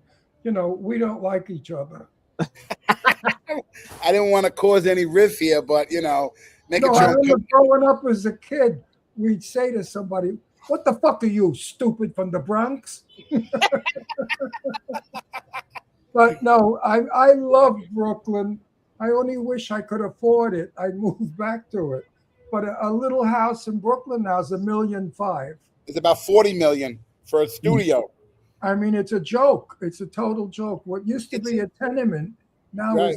is a mansion. It's insane. But my accent, I use it when I need it because I work that way. I think you mafia films. I play you need a bigger coffee mug. Yeah. coffee. I got a big coffee mug. I got orange soda in it because I have this fucking desert here with the sand, the fine sand. I get desert throat, so I have to keep From it wet. From the Otherwise, dust. I sound like a frog. Jimmy, you're gonna have me and Ron battling all through the whole podcast, Brooklyn and the Bronx. There you go. love and it. I hate Palm Springs with a passion. We're moving back to Florida, and I Oh, can't really? because Florida is Brooklyn extension. Right. I love Palm Springs though, but New York, that's why I don't like Florida, because everybody from Florida is in New York. So I went the opposite way to California. There you Yeah, go. but- Well, we've been here for about Palm 8 Springs years. Palm Springs is too gay for me. Yeah, it's brutal for 4 or 5 months. It's brutal the weather there, but you know what? Very gay, and Jimmy and I are married. We're married and it's too gay. It's too gay for us, and we're It's like too married. gay So, for us. so you guys, listen. You can follow Louis. He's on Instagram at Louis Lombardi. And before we talk about, first of all, you guys, if you don't recognize him just by looking at him, he's been in every cool fucking thing that's ever been made. Besides The Sopranos and 24 and Natural Born Killers and The Usual Suspects. He's been in everything, but he's also got another thing that's a passion of his. He's got a daughter named Ava, and he's Lou, and he has Ava Lou's Italian Pizza Company. And what I found so fascinating about this is the fact that sometime in the last few years, you did a TV show called The Ultimate Pizza Bake Off, the Bronx versus New Jersey, Louis Lombardi versus Christopher Gialinella. You know who that is? I don't know who that is. He's the publisher of LA Magazine, Orange County Magazine. Oh, that's hilarious. And he's from Jersey, and he's been my friend for like 20 years. And he always does this Italian thing. I better cook in this, I'm better cook that. So we did a cook-off, and I whooped him twice. I love it. He's my arch enemy. He's my best. He's a good buddy. Well, but You won the cook-off. What'd you cook? Pizza. we made pizza, and then we do it another one where we did we've been doing a whole series of these. We have like 7 in the can of us going to places and doing challenges and seeing who makes it better. So we have a whole series coming out soon. We did like 6 episodes of it so far. It's kind of fun. Louis, have you eaten the pizza in Palm Springs yet? What is that? Big Tony's right on Palm Springs Drive, across from the Hard Rock used to be. What is the name of that? No, it's Bill's Bill's. Pizza. I was eating Bill's 30 years ago. That's the best one, but it's not great. It stinks. What? You gotta go. The pizza in California. You could throw up from it. It's they put fucking jalapeno on it. It burns your ass out when you eat it. It's so hot. You gotta go to Brooklyn for pizza. Where's that? 13th Avenue. Anybody on 13th Avenue that makes pizza is great. In Brooklyn? It's all the old guineas from 100 years He hasn't ago. been there in a long time, so those places might not be there. No. Well, there's 18th Avenue, 13th. Well, you know where Luigi's is? Luigi's, he's been there forever. His dad was there. He's like about 8. Luigi's, sure. Luigi's is great. They opened a new place called Lucia. Lucia is great. They have I went to DeFara's. The Pops is no longer there. The kid's there now. These are all my friends. Nino Caligula, the pizza master. He did one like 10. All the pizza guys are my buddies. You know what I'm saying? So when I go back, I go to all these fun spots. And I got to be honest, and I'm not trying to be nice to you, but Brooklyn does have a lot more great pizza places and delis than the Bronx does, where I grew up. I got not only pizza, but the Italian food is delicious. Yeah. Now my friends from Brooklyn that live in Boca said there's a guy on Boca called Nonno, and Nonno's pizza and food is the best. They said it's exactly like Brooklyn, and the guy cooks like Brooklyn. So we're going to Boca, and I'm going to go there for dinner and see what it's all about. But wait, let's give Ava Lou's pizza. We're getting there. So Ava, now, what made your daughter become a pizzeria? Well, first of all, my daughter's going to school. She's already in school. She has a year left to do her ultrasounds. She's going to go in the medical industry. But as a kid, I grew up in the Bronx with all Italian women. All the men were either dead or in jail. So as 4, 5, 6 years old, I was in the kitchen with my mother, my grandmother, my aunt, always cooking. That was like how we learned how to cook, right? All the guys, no one was around, but all the women. So I would sit in the kitchen. I was always fascinated with food. As you can tell, as a kid, right? So I would learn how to cook. And as growing up, if I didn't become an actor, I most likely would have opened 100 places, pizzerias, whatever, because my passion was always cooking, right? Fortunately, I became an actor, and I'm not going to say I got lucky, but a lot of work went into it, but I got lucky, right? You know that. Let's all be realistic. This is the business. So Right. as years went on, I would always cook for everyone in my house. I had a house out in Santa Monica. And I would cook for like Michael Rappaport, the guys from the House of Pain, like before they were famous, all these actors would come to my house. And I would cook. I have videos of it back in 93, 4, me and the kid with the big video camera. And I would video all these videos, right? And as years went on, I would teach all these guys how to cook like I was taught as a kid, right? In the house. We had 20 actors living together, you know, when we first started. And I would teach everybody how to cook. So as years went on, Hollywood now, today, is kind of not what it used to be, right? We know that. Right. So I've been teaching my daughter how to cook since she's 5, 6. I've been making pizzas at 5, 6 years old. So as time went on, I go, what business, since Hollywood slowed down and it's not really relevant anymore, I said, let me go back to where I learned since I was a kid, making food and pizzas. And me and my daughter started doing it. I created this frozen pizza company, which is now blowing up. We're going to open locations everywhere. We have a pizza truck. So I started teaching my daughter, and then we got a truck, and we started making them, and the business is actually doing amazing. We're selling to hotels, restaurants, nightclubs. We do have trucks, so we do outside festivals, big festivals, 10, 20,000 people, not like 5 people. We have a truck built for mass numbers. So anyway, all that stuff I learned when I was 5, 6 that I thought I wasn't going to come back to me because I became an actor. Thank goodness, because I became very successful. No, it comes back. But now in my older age, right, it's coming back. And now my real passion is... My mother went to work. My mother worked at Macy's. And my grandmother raised me. And my grandmother didn't even speak English. And she was from Italy. So I learned to cook from my grandmother. Mm-hmm. But I cooked for somebody that you're going to faint from, who was my best friend, Jane Russell, the actress. Oh, my God. I used to cook for her when she came to my house for dinner. One time I made a lasagna about 7 tiers. I don't know what happened. I was drinking and I made tiers and tiers. And I stuck it in the freezer. So Jane came that night for a little dinner party with other friends. And it was about 9 o'clock. And Jane said, I'm starving. When are we eating, Ron? I said, oh, wait, let me take the lasagna out of the freezer. And I stuck it, I was stoned. I stuck it in the microwave and it went all over the place. And Jane started eating it. I said, Jane, don't eat it. It's bad. She said, no, it's good. It tastes like tacos.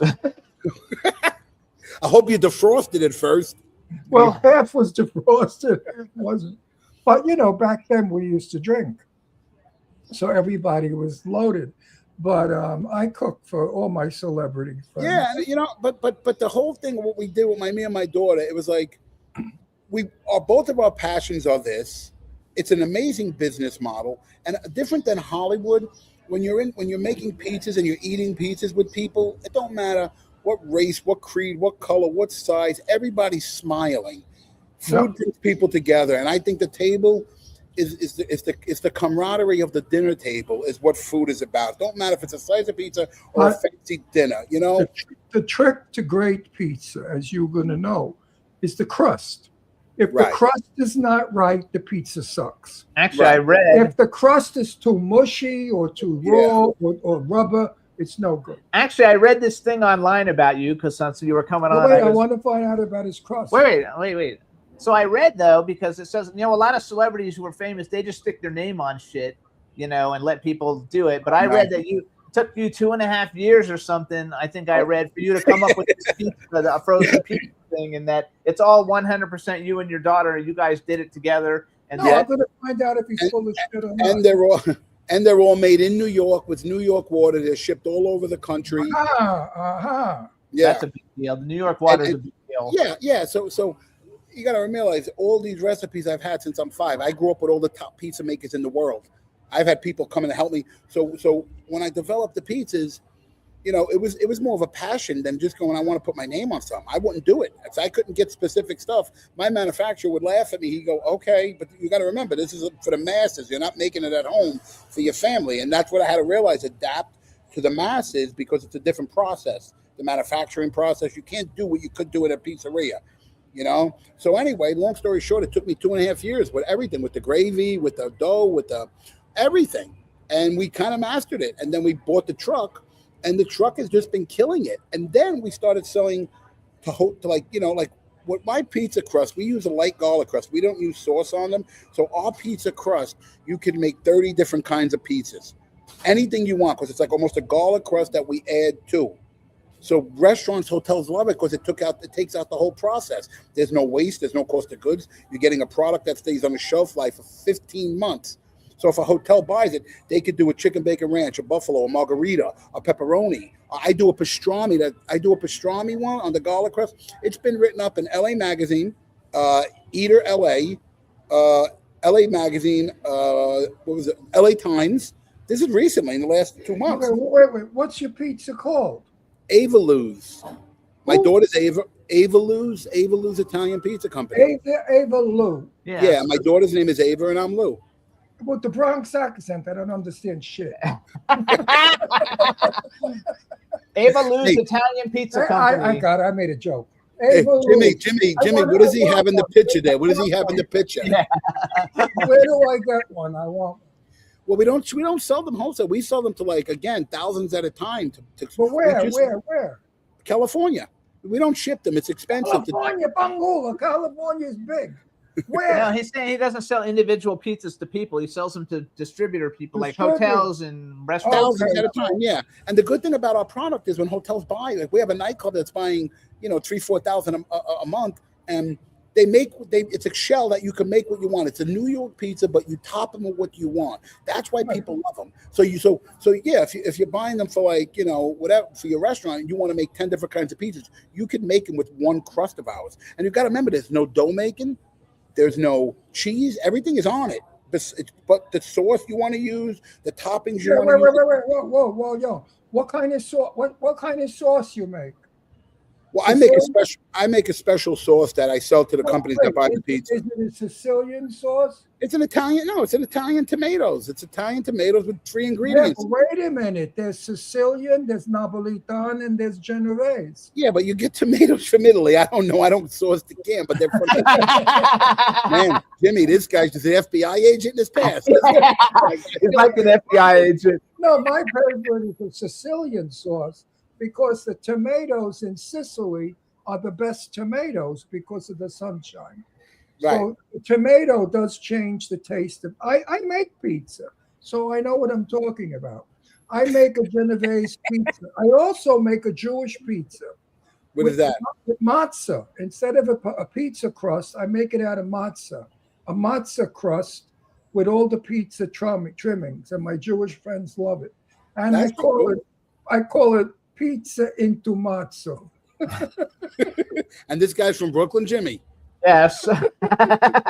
He's telling me about my crust. He's making matzah crust. He's telling me about my crust. Jimmy. It's good with the matzah crust. When you bake it, it comes out crunchy. All right, Well, now we're going to switch. We're going to wait, switch. Wait. Cooking the sauce is the art. I don't cook it. I don't cook it. Who cooks it? We don't cook it. That's what I'm trying to say. We use fresh whole tomatoes. We crush them with our hands. We use a little bit of Wait a olive minute. oil, a little If bit I of sea buy your salt, and a pizza- little. You can't buy his pizza. You can't buy my pizza. You ain't got enough money, Ron. Make believe. If I bought you a pizza, I have to put my own sauce on it. If you bought it for a restaurant, yeah, because most of these people who buy these big restaurants have their own people that are cooking. I want to give them something that they want to create to personalize it. You know what I'm saying? If you have a chef and he's buying your stuff, he doesn't really care about your sauce. My thing is they love my sauce. It's 3 ingredients. It's Italian fresh tomatoes from Italy, olive oil, sea salt, and a little bit of granulated garlic. That's it. We don't cook it. It stays in the refrigerator for a week. Perfect. Beautiful. And it's so delicious. It's light. We put that on top of the garlic crust. It becomes an amazing flavor that you have no idea. I mean, we're selling thousands a month to places. When we do events, we're selling 200 Wait a people. minute, Louis. You could sell to Americans shit on a shingle. They love it. This guy's a positive guy, isn't he, Jimmy? Americans don't know how to eat because they go to the cheesecake factory or they go to the macaroni factory, all those joints where the food is disgusting.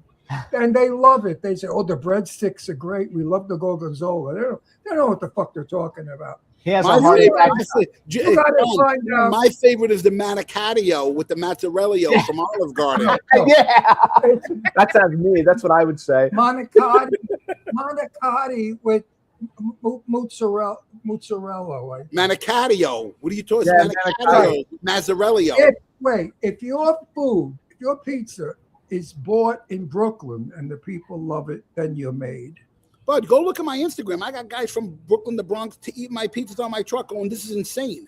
So Guys wait, that are- when we buy it off of your truck, let's say you're at an event, then you have your own sauce on it because you Yes, obviously yes. people have to do And it. what I Okay. do now is because when I do demos, for companies, first thing they come back to is how do we buy your sauce to put on our pizzas?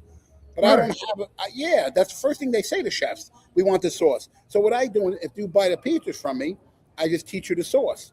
I don't want to resell the sauce right now because the margins are more in the pizza than they are in the sauce. But if you're buying 2,000, 3,000 pizzas a month from me, I will show you my sauce. And every single chef I have, big chefs, are like, please show us we love this. And they're using it. It's simple. I love it. Simple Oh, Italian the sauce that you make is actually Sicilian because the Sicilians use plum tomato, garlic, Yep. virgin olive oil, and that's it. And that's it. We don't cook. And we don't cook it. For 20 minutes and then you're done. But the difference is when you Basil, you got to put basil. listen, Ron, when you cook it, it releases the sugars in the tomato and it changes the whole complexity of the tomato. I want fresh, light tomato sauce. When you cook it in a pan and it simmers, the sugars come out of the tomatoes. Anything you cook releases the sugars and whatever. It changes the whole complexity. I don't want that. I've done it. I've done it 100 different ways. I've been doing it for 50 years. I like it clean, simple, and light. When I take my garlic crust, I put a little layer. I don't want a bunch of gravy on the pizza. I want you to taste my crust. I want you to taste the dough. I take pride in what I do. This is not like me going, hey, I've been doing this since I'm 5. I'm 58, 53 years I've been making pizzas, and every top guy in the country I'm with, doing it. You use real mozzarella? Yeah, no, I use. What do I know? Some of them. Jimmy, where did we find this guy? Jimmy, you're married to this guy for how long? I mean, 14 years. I'm eating palm. Jimmy, you're just realizing how difficult he is. I'm eating Palm Springs pizza. It's terrible. It's like cardboard with red lead on it. I thought you And just some said shit they call mozzarella that doesn't melt. No, but I thought you just said there's a good place out there, Ron. Not No, Bill's, but another. No, and not here. It's in New York. He likes to go in New York. There's a not place. Hey guys, there's a place on 111. Once you pass that Mexican place inside the mall on the right hand side, when you're going towards like Palm Desert on the 111, past like the Manhattan, the desert, you keep going there. On the right hand side by the Trader Joe's over there, on the right hand side, there's a pizza place. I think it's called Brooklyn Pizza.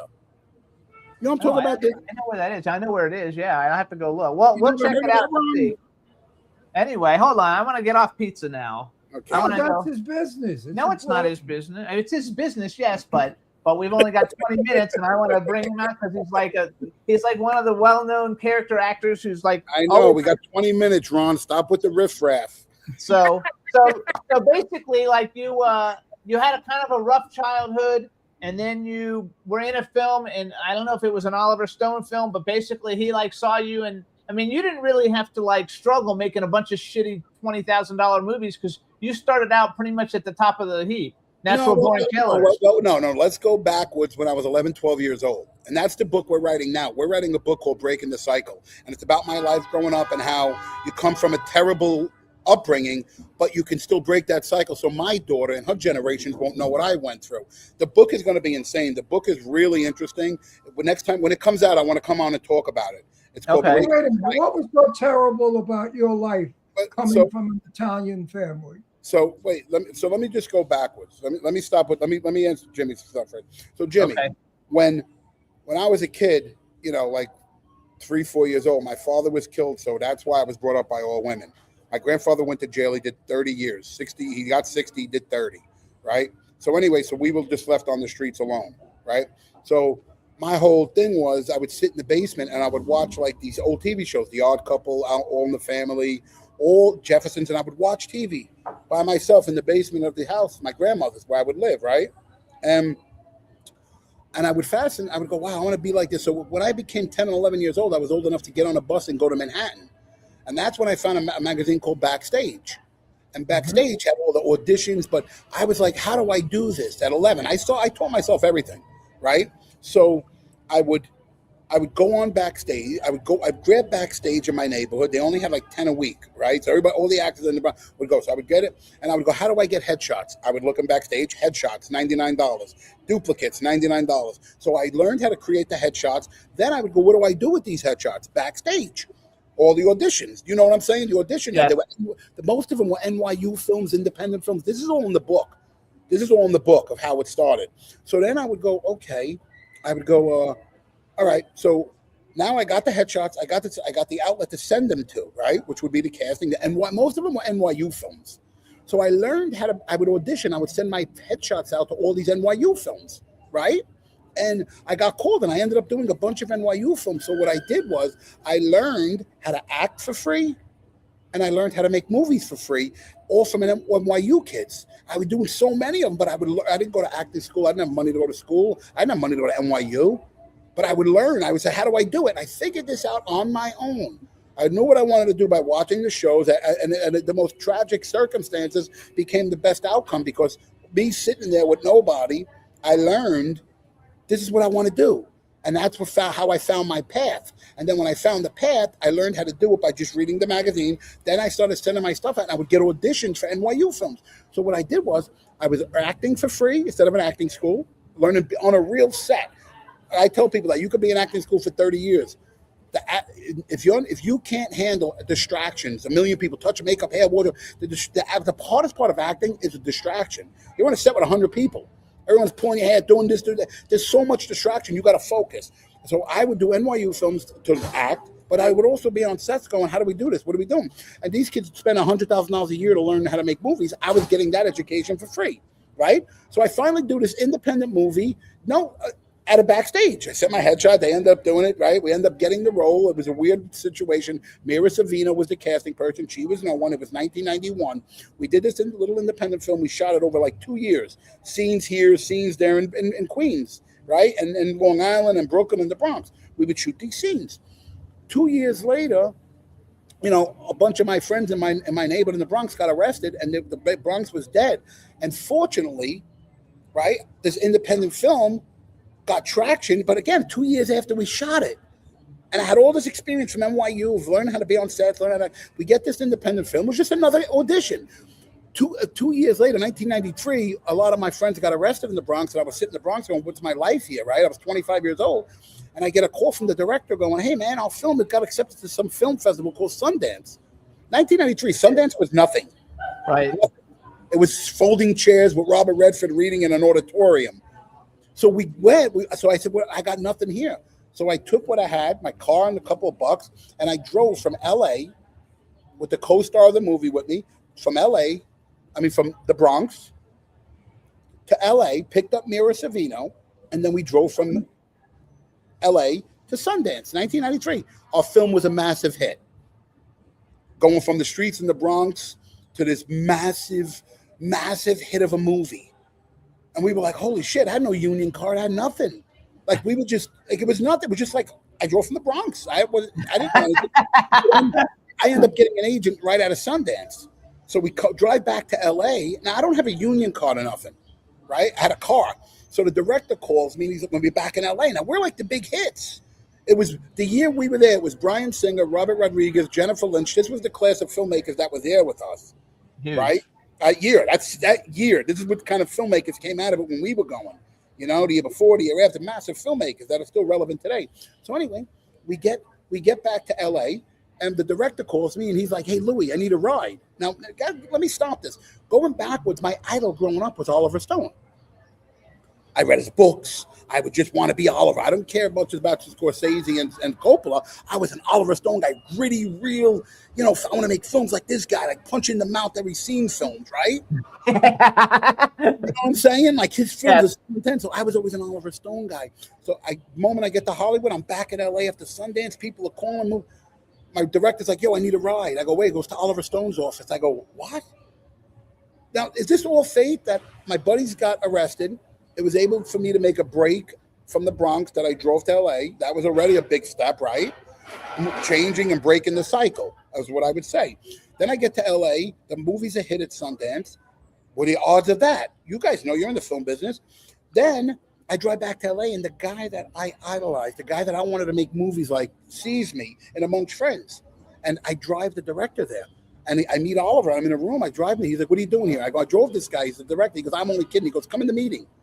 This is the guy that I'm a kid going, I want to be like. Now, all of a sudden, my first person a week in Hollywood is this guy. Is that fate, or is that coincidence? Whatever it may be. So I meet him. I'm in the room with him, and I'm sitting there, and I'm speechless. I'm like fascinated. Like, I'm in the room with my guy that I want to be like, right? And he's talking to Rob. Hey, movie you want to make? And he looks to me at the end of the meeting. He goes, hey, man, I'm going to put you in my next movie. I'm going, really? He's like, yeah. Now, as a kid, no union card. I drove from the Bronx to LA to Sundance. Now I'm sitting in the room with a guy that my whole life has been like, I want to be like, and he's going, I'm going to put you in my next movie. I had no union card still. So turns out, 6 months later, I get a script and a plane ticket. It was for Natural Born Killers.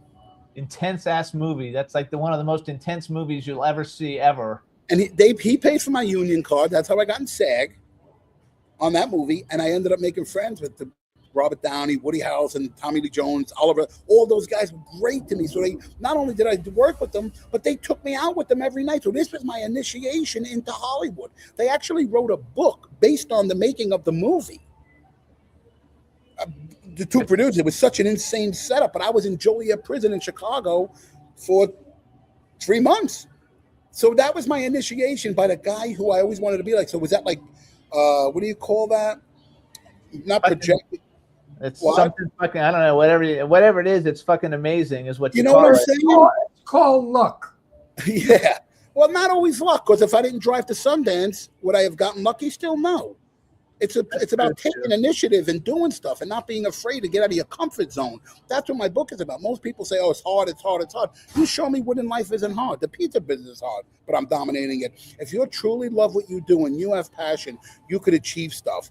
It's the people that make excuses for everything that don't achieve stuff. I agree You with know? that 100%. I have no I want to education. brag a little bit. Hang on, let me brag a little bit. So you guys, so he does Natural Born Killers. He does Ed Wood with a Tim Burton film with Johnny Depp, Sarah Jessica Parker, Patricia Arquette, Martin Landau. The Usual Suspects, one of the greatest movies also ever done. Can I stop you? You know how I got Usual Suspects? No. Bryan Singer's film was at Sundance competing against ours, and we hung out with him. And he was cool. When he got back, he goes, "I'm making a movie. You want to be in it? Another movie?" We were like, "Yeah, sure." He goes, "The Usual Suspects." It wasn't nothing, but it wasn't. That's how we got Usual Suspects from Sundance as well. And No. it's like kind of a tie-in, you know? Then he was also on The Sopranos and 24, which was like a really big deal. I mean, 24 was a big deal. Big, yeah. Had a bunch of people from the show on here. You have a couple of movies though that you have done that I personally liked a lot. And one of them is called The Crew with Richard Dreyfuss and Burt Reynolds and Dan Hedaya, Seymour Castle, Frank Vincent. Yeah. Lainey Kazan's in it. She's been on our show. Jeremy Piven. We just had Krista Campbell and Anthony Carone on in the last year. Jennifer Tilly. So that was a great film. And the other one that's really good is Deuces Wild, which, you know, everybody in Deuces Wild is like a huge star. Everybody in that movie.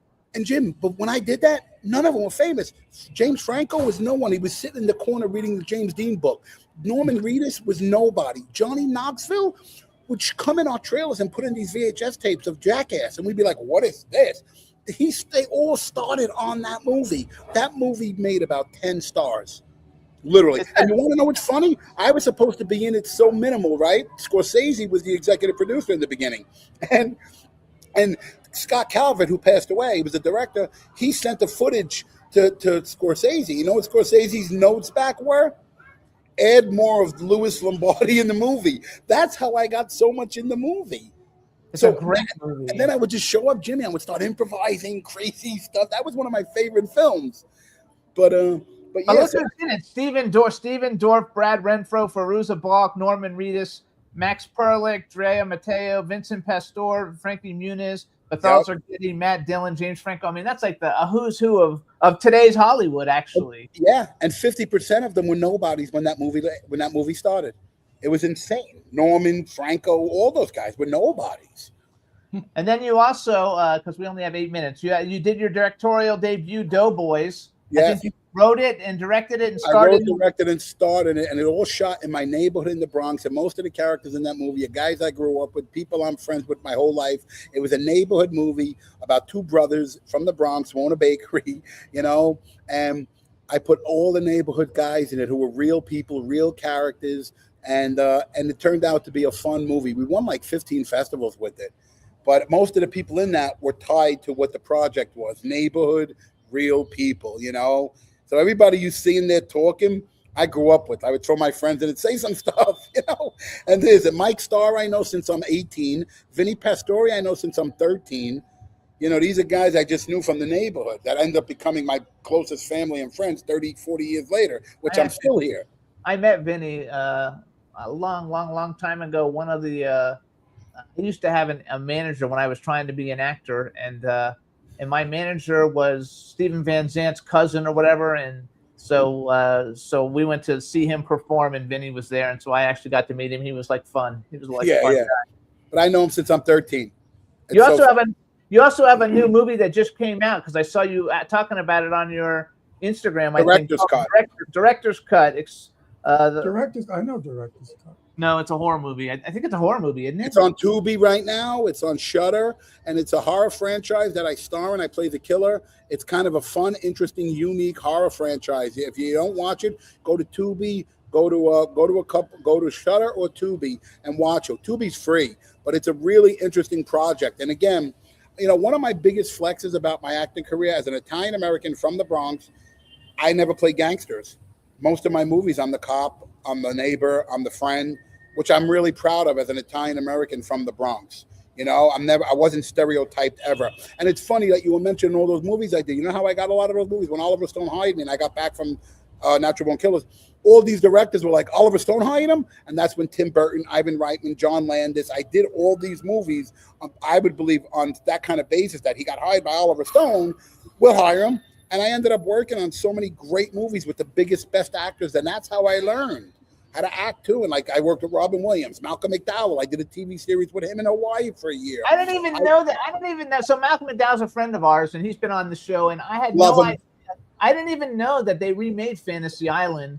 Like, He so was you were Mr. like the tattoo he was Mr. Rourke, and I was Cat Tattoo. Yeah. That's hilarious. And I we don't lived in know Hawaii. that. How could you have been tattooed? Well, I it don't wasn't, know. it wasn't a little peaceful tattoo. He was a regular people tattoo. But Malcolm McDowell, I've learned so much stuff. I still talk to him till this day. He is one of my favorite people. He was a true gentleman to everyone. He taught me like when as an actor, not to act, but how to be an actor, being professional. Like you could just see the way he handled stuff. And, you know, he wasn't like, he was one of my favorite people. He still is. I love Malcolm McDowell to death. His wife, his kids. Charlie McDowell would come to the set. He was 16 in Hawaii. We would all just play tennis and hang out. They were a great family. Malcolm is one of my favorite people, and I love him to death. But that was 1997. And the reason, want to hear a funny story, is but when they auditioned for Sopranos, the pilot, I did a movie called Suicide Kings. Again, I improvised the whole movie. I had no lines in that movie. It turned out to 8 scenes.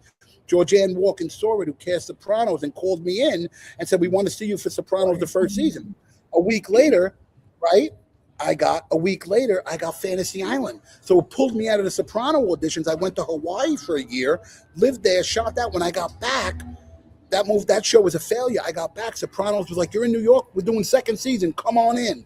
So that, again, all the tragedies and all the bad stuff that happens in my life, whether my upbringing that led me to this career, the career that led me to one big thing after another. So when I did Suicide Kings for no money, I did it for $500. I ended up getting The Sopranos. When I got back from Fantasy Island, it got canceled. You think the end of the world? It ended up getting Sopranos, the biggest show in TV history. Then when it was big, the second season, and then I was supposed to do one episode. I mentioned so it's because he asked me why I pointed to him. So Ron used to ride the train with Christopher Walken when he was little, and Georgiana Walken casted it, and you knew her. Oh yeah. She cast Entourage. She cast 20 Sopranos. She's one of the biggest casting people. So after she saw Suicide King, she called me in. She was a good dancer. We used to go to Mount Carmel Church on, I think, Thursdays as kids and dance. Wow. And Christopher was going steady with her. Yeah, he was a dancer too. Yeah. He was a dancer, and she was a big girl, nice. I remember her well. Actually, too, on Fantasy Island, on some of the episodes I wrote down, because we had Olivia Diabo, Liz Vassie, Christina Lees, and Charles Shaughnessy all on our show, and they were all guest appearances on the remake of it. Right. I love it. So you guys, other shows you might have seen him on: Monk, CSI New York, Las Vegas, Ugly Betty, Entourage, Young Rock, Mob City, Bad Advice, Magnum PI, CSI, Oliver Bean. I don't know what that one is. 911. Oliver Bean was my favorite show. One of my favorite shows I've ever did. Oh, I don't even know what that one is. It was 1950s. I played the combative neighbor with the star. We would fight for the parking spot. We would fight for, like in front of the building. It was one of my favorite shows, Oliver Bean. Oh, the other big one too, Jersey Boys. He was in Jersey Boys. Jimmy, so let me tell you this. So now I get cast in Jersey Boys, right? There was no role. Clint Eastwood saw my demo tape and goes, "I like this guy." Just like Oliver did. He goes, "I want to put him in somewhere. He might not have a big role, but I want him to be in the movie." I was like, "Cool." They go, "Okay, we're going to put him as Christopher Walken's bodyguard," right? Listen to this. So I'm like, holy shit, this is going to be fun working with Clint and Christopher. This is like legendary, right? I get to set and Walken's staring at me. And I'm like, "Oh, man, hey, hi, I'm Louis Lombardi." He goes, "I know who you are. You're one of my favorite actors." I go, "Get the fuck out." I go, "Get out of here." He goes, "No." He goes, "Louis, Sopranos, Suicide Kings." I go, "Are you joking?" He goes, "No, you were great. I love you as an actor." And he took me with him. And every day I spent for 3 weeks, 4 weeks with him just driving through the sets and eating together. He was the coolest guy. And he was like, "I'm a big fan of yours." And I was like going, okay, this is pretty weird, like surreal, And it turns out every day I was on set with Walken and Clint, right? So Clint would walk by and Walken started getting up to here with him. He would walk by, Clint would walk by and go, "I need more cowbell." Yeah, Saturday Night Live. And Walken would be like, "Oh God, I wish this guy would stop that." I love it. We moved from Brooklyn to Astoria when I was little. And my birthday cakes all came from Christopher Walken's Aunt's Bakery, which was Walken's Bakery in Broadway in Astoria. Oh, wow. And when you went in the bakery, the aunt had up on the wall all of his pictures as a ballerina, because Chris Walken was a ballerina, ballet.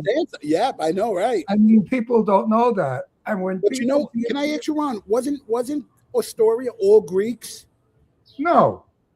Astoria, No. Ditmars was Greek. You know how we know? Ravenswood, Long Oh, Island. we're out of time. So We used to go pick up from the number All stores. Italians. I came from an all Italian. So here's what we'll do, Louis. When the book comes out, let us know. We'll come back. Yeah. We'll talk about it because we're out of time. We want to thank you for coming on the Yes, show. thank you. Yeah, the book is going to be Congratulations on all interesting. your success, Thank and on your pizza company, everybody. Yes. you. Go- Ava Lou's Pizza. Yes, go to Ava Lou's Italian Pizza Kitchen on Instagram. Go to Louis Lombardi. Follow me there, and then follow Ava Lou's Pizza Company, and you'll see all our updates, all the stuff we have. We have a lot of massive stuff coming with the pizza company as I well. love it. Thank Thank you so you, much. thank you, Ron. Thank you, guys. Louis. Good Thanks, show. Louis. Thank you, Ron. care. Thank you, All Jimmy. right, everybody. We'll see you next week, everybody. Thanks so much. Bye. Bye. Jimmy, Yeah, this is MC Alfred. and Ozzy. I'm just chilling, Jimmy Star, yo, sitting down and designing. Where every man them are thinking, what are we gonna be wearing? Yo, I'm a Liverpool MC, you can't test me. Big up the girls inside the party. Let's get down to crazy Jimmy. Big up myself and known as Alfie, the one and only, the Turkish MC. Always love the clothes of Jimmy. Bitch, I'm your one I wanna be. Jimmy Star, new celebrity. We'll take you out.